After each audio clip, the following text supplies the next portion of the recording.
The investigation into a Nazi UFO conspiracy raises as many new questions as answers. Secret Project Silverbug documents, declassified in 1995, show the U.S. Air Force invested in the development of a supersonic, high-altitude flying saucer. The design is influenced by Second World War German designs and aeronautical engineers. But the Avrocar, the version of the saucer made public, doesn't achieve its original design specifications. In 1961, the project is canceled. 5 years later, a UFO crashes in Kecksburg, Pennsylvania. The U.S. military restricts all access to the scene. Eyewitness statements suggest that the object they recover is remarkably similar to a Nazi craft called the Bell. Did the U.S. military cover up a continuing saucer program based on captured Nazi technology? And if so, could the U.S. government keep it secret to this day? It would never surprise me at all if a program back in the 1950s or the 1960s was still so secret that its existence wasn't even hinted at. If the Air Force did continue their saucer program, there is a place they could hide it. Groom Lake in the Nevada desert, also known as Area 51. The U.S. Air Force's legendary testing range for top-secret aviation prototypes. Covering over 2,000 square miles, it's remote, desolate, and very well protected. If you get too near Area 51, you're going to see signs, and at the bottom they say in red, these very ominous words, use of deadly force authorized. Bill Sweetman knows Area 51.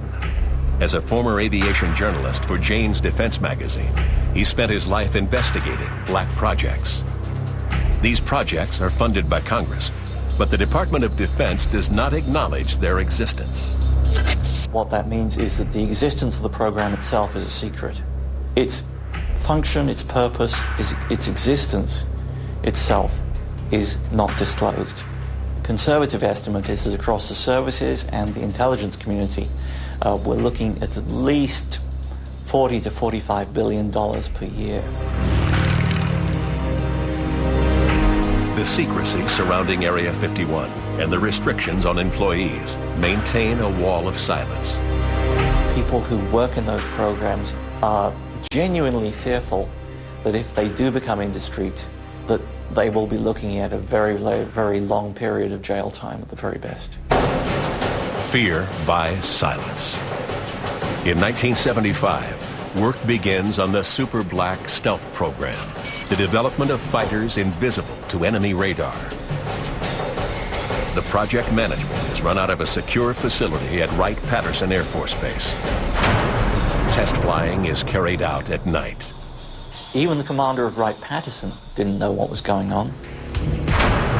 For 13 years, the project was kept secret until 1988, when the world got its first look at the incredible F-117. Then came the blackest project of them all, the Northrop B-2 stealth bomber.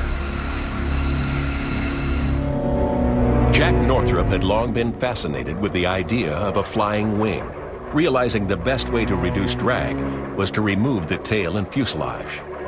Nazi engineers had proved it was possible in a jet with the Horton H-9. There was actually one example of that aircraft which never flew, but survived and was captured by the U.S., and it was stored at Wright-Patterson Air Force Base. When the B-2 bomber was first revealed to the public in 1988, it bore a striking resemblance to the German H-9 flying wing and Kenneth Arnold's famous UFO sighting. Were they all part of a 50-year design process? A design process that resulted in man-made craft the public could easily mistake for UFOs? What's certain is that if these experimental craft were seen or crashed, you'd need to disinform the public immediately. That meant telling people that they weren't seeing top-secret U.S. planes. That meant suggesting these sightings were extraterrestrial, alien, from another planet. The Air Force consciously manipulated the UFO myth in order to provide cover for the black programs that it was developing. In 1997, the CIA admitted an active involvement in UFO disinformation. Every time you start talking about Area 51, somebody starts talking about UFOs and small grey aliens. If that is indeed the result of a deliberate disinformation attempt, I would love to meet the person responsible and shake his hand, because it was a really, really good one. So what is happening at Area 51? It still employs thousands of people. Even though the last known aircraft tested there, Tacit Blue, was greenlit in 1976. So we have 25, 30 years of black programs, hundreds of billions of dollars that we know nothing about. The Horton H-9, Stealth, the F-117, the B-2. The U.S. military has successfully hidden its top-secret projects, including any evidence of flying saucers. But what about other countries, other sightings? Is there an explanation for the incredible UFO reports outside of the United States? An explanation that may also lead to Nazi engineers? Of all the conspiracies surrounding Nazi UFOs, the most controversial is the idea that some Nazis escaped the fall of Germany along with advanced saucer prototypes.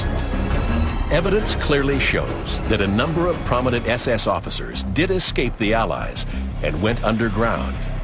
In extreme southern Latin America, particularly Argentina, Uruguay, Paraguay, there are to this day huge German reservations. One man who never surfaced again was General Hans Kammler, the head of Germany's World War II secret weapons program. If anyone knew the truth about saucer technology, it was him.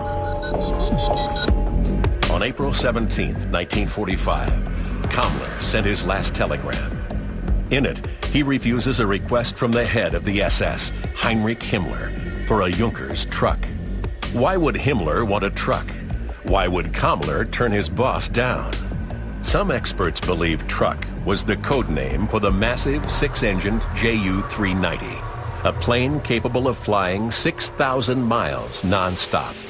Only 2 were built, and Kammler had 1. After the war, his Ju-390 was never found. Did Kammler use this massive transporter to escape? If he did, where was he going, and what was he taking?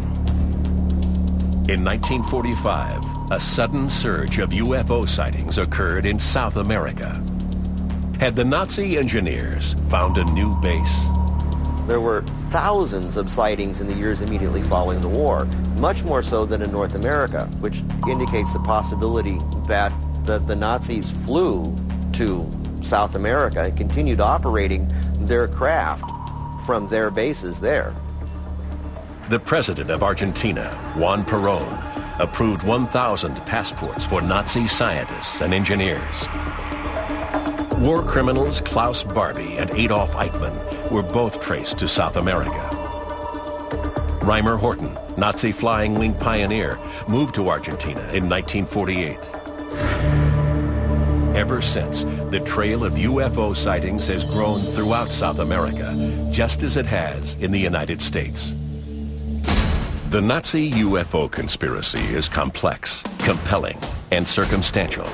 In 1944, Allied pilots see UFOs over Germany. Deep underground, the Nazis are building top-secret airframes and propulsion systems. At the war's end, the SS general in charge vanishes without a trace. His scientists, their research, and prototypes are captured by the U.S. military and shipped to the States. 2 years later, the first wave of UFO sightings occurs across America. Are these, in fact, U.S. prototypes of a captured Nazi H-9 flying wing? In the late 50s, the U.S. Air Force funds the Avro car, a flying saucer that looked like a Nazi secret project called the Repulsine. And in 1965, a UFO crashes in Kecksburg, Pennsylvania. It is reportedly bell-shaped and covered with distinctive markings, just like a radical Nazi device that may have been built at the end of the war. It's a trail of evidence that leads right to the very heart of the UFO conspiracy. Did the Nazis build successful saucer prototypes? Did the U.S. government and other nations develop them in secret? Are all these sightings human-engineered craft? Will governments or the military ever reveal the truth behind the presence of UFOs in our airspace? It would be a major blow against the credibility of the U.S. government to suddenly have to admit that flying saucers are real. People often ask me, well, when do you think the government is going to own up to the fact? And I say, I don't think it ever will.